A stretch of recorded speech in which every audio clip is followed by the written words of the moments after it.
И ветувањата за позитивни сигнали во декември остануваат само уште една во низата изгубени шанси за македонските интеграции.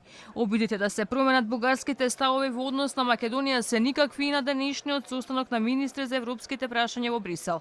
Оптимизмот на македонските власти спласна и за овој состанок со образложение дека ништо не е изгубено, ама надежите наместо во брзо добивање датум за преговори, сега се положуваат во заедничкото интегрирање на Македонија и Албанија во пакет. Министерот за надворешни работи Бујар Османи не очекува да се случи раздвојување на двете земји во интеграцијскиот пат. Мислам дека во интерес на двете држави е да се држиме заедно, бидејќи создаваме една синергија и даваме една регионална динамика, една регионална компонента на процесот.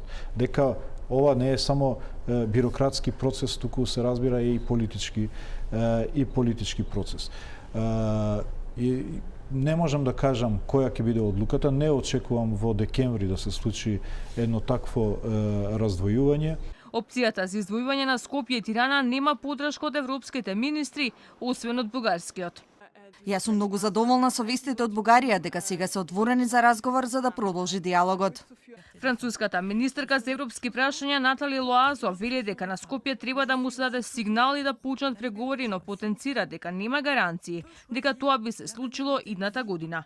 Можноста Софија да го тргне ветото за Македонија денеска или за време на средбата на европските челници во четврток и петок сега е во рацете на земјите членки и нивната волја и способност да ја разубедат Бугарија. Софија инсистира договорот за пријателство да биде поврзан за процесот на проширување на Македонија и токму ова да биде наведено во заклучоците што треба да произлезат од денешниот министерски состанок. Новиот бугарски премиер Кирил Петков во интервју за Financial Times најавува дека спорот со Македонија ќе биде надминат за 6 месеци, а со тоа ќе биде кренато и бугарското вето.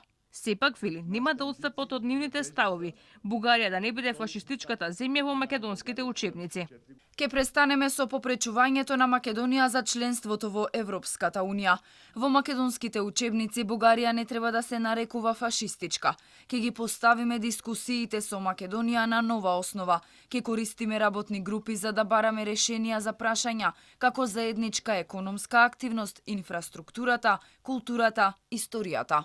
Како што веќе еднаш беше случај, не е исклучена ниту опцијата Европската Унија и оваа година да остане без заклучици за проширувањето. Главна пречка беше инсистирањето на Бугарија да биде вметната реченицата за погрешно толкување на историјата во делот за Македонија, но и негирањето на македонскиот јазик. Европската Унија понуди компромис, но не беше постигнат.